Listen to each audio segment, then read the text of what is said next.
જી, મહારાષ્ટ્રમાં બે મોટી યુતિ ખાસ કરીને અત્યારે લડી રહી છે, બે મોટા ગઠબંધન લડી રહ્યા છે. પરંતુ પહેલાં એક અહીંયાના વિધાનસભાના ચિત્ર પર નજર કરી લઈએ તો જુઓ, અહીંયા તમને 288 જેટલી કુલ બેઠકો વિધાનસભાની છે મહારાષ્ટ્રમાં અને 4140 ઉમેદવારો આ 288 બેઠકો માટે આજ કે ખાસ કરીને એકબીજાનો સામનો ચૂંટણીના મેદાનમાં કરી રહ્યા છે. કુલ જે મતદારોની સંખ્યા અહીંયા છે લગભગ 9.70 કરોડ જેટલા રજિસ્ટર્ડ વોટર્સ મહારાષ્ટ્રની અંદર છે, જેમાંથી 5 કરોડ પુરુષ, 4.5 કરોડ જેટલા મહિલાઓ અને 6000ની આસપાસ થર્ડ જેન્ડરના જે મતદારો છે એ રજિસ્ટર થયેલા છે. હવે આ રાજ્યની અંદર મુખ્ય બે ગઠબંધન છે, એક મહાયુતિ કે જેની અંદર ભાજપ એક મોટો ઘટક પક્ષ છે અને એમની સાથે શિંદેની શિવસેના એટલે કે જે શિવસેના છે અને એનસીપીનું જે અજીત પવારનો ગુટ છે, આ ત્રણે મળીને એક મહાયુતિ બનાવી છે. અને બીજી તરફ એમની સામે જે ઘટક પક્ષ છે,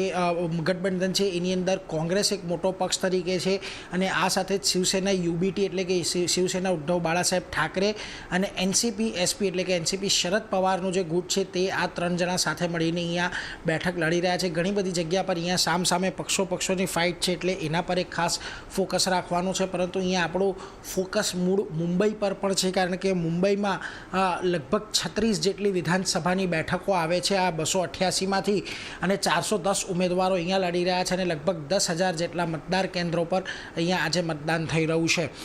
ખાસ કરીને મુંબઈના કુલ વોટરની વાત કરી લઈએ તો 1 કરોડને પાર લગભગ રજિસ્ટર્ડ મતદારો ખાસ કરીને અહીંયા મહારાષ્ટ્રની અંદર છે, જેમાંથી 54,67,00,000 જેટલા પુરુષો, 47.61 લાખ જેટલી મહિલાઓ અને 1082 જેટલા થર્ડ જેન્ડરના રજિસ્ટર્ડ વોટર્સ છે. હવે જ્યાં એક જ પાર્ટી જ્યાં બે જગ્યા પર અલગ અલગ જે ગુટ છે, અલગ અલગ જે વિભાગો છે એ લડી રહ્યા છે, એના પર નજર કરી લઈએ તો જુઓ 55 બેઠકો એવી છે કે જ્યાં આગળ શિવસેના એટલે કે શિંદેનું ગુટ અને શિવસેના યુબીટી એટલે કે ઉદ્ધવ ઠાકરેનું ગુટ અહીંયા સામસામે લડી રહ્યું છે. અને લગભગ 36 બેઠકો એવી છે કે જ્યાં આગળ એનસીપી એટલે કે અજીત પવારનું ગુટ અને એનસીપી એસપી એટલે કે અજીત પવારનું ગુટ, આ બંને અહીંયા સામસામે લડતા દેખાઈ રહ્યા છે. એટલે આ બધી બેઠકો પર પણ ખાસ ફોકસ રાખવાનો છે. બીજી તરફ 2019ની અંદર જે વિધાનસભાનું ચિત્ર આપણને દેખાયું હતું તેની અંદર ભાજપ એક મોટો પક્ષ તરીકે, સૌથી મોટા પક્ષ તરીકે ઉભરીને આવ્યો હતો. 105 જેટલી બેઠકો મળી હતી, શિવસેનાને 56 જેટલી બેઠકો મળી હતી.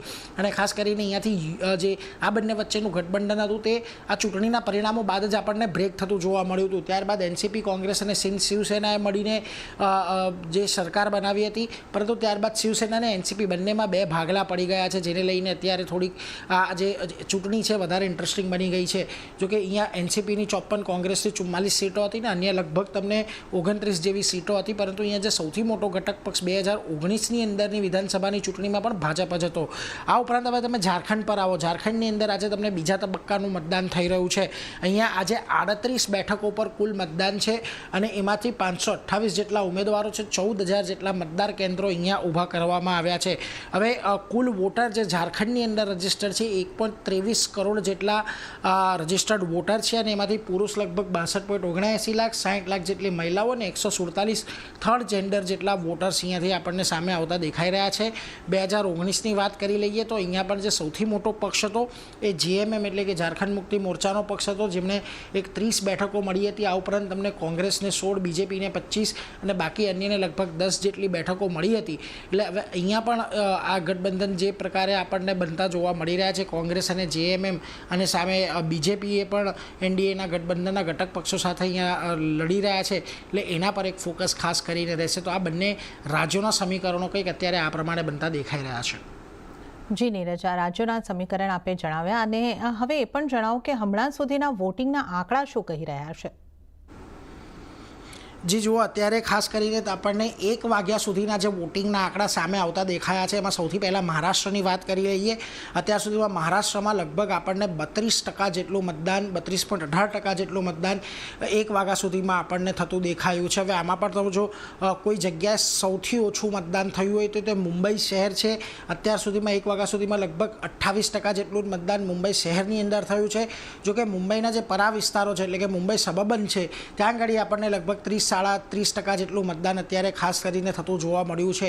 અન્ય જગ્યા પર નજર કરી લઈએ તો અહીંયા થાણેની અંદર પણ અત્યારે તમને સારું એવું મતદાન એક થતું. પુણેની અંદર લગભગ 29% જેટલું મતદાન 1 વાગ્યા સુધીમાં થયું છે. આ ઉપરાંત થાણેની અંદર જો 28.35% જેટલું મતદાન આપણને થતું જોવા મળી રહ્યું છે. આ ઉપરાંત પણ જે અન્ય જિલ્લાઓ છે એના પર એક વખત નજર કરી લઈએ તો જુઓ ત્યાં તમને આજે એક નાગપુર છે કે જ્યાં આગળ સૌથી વધારે અત્યારે લગભગ 31.65% જેટલું મતદાન થતું દેખાયું છે. આ સિવાય તમને નાસિકની અંદર 32% જેટલું મતદાન થતું દેખાયું છે.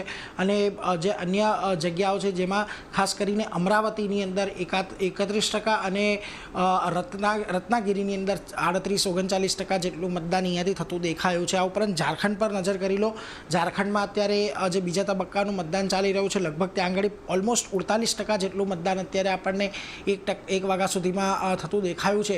એટલે હજી તો દિવસ અડધો પત્યો છે. 4-5 વાગ્યા સુધી મતદાન ચાલશે. એટલે 5 વાગ્યા સુધીમાં આંકડા કેટલા અપડેટ થઈને આવે છે એના પર ખાસ ફોકસ રાખવાનો રહેશે. પરંતુ એક ટ્રેન્ડ તો અત્યારે ચોક્કસ છે કે મહારાષ્ટ્રમાં જે મતદાનની ગતિ છે એ થોડીક અત્યારે ધીમી છે.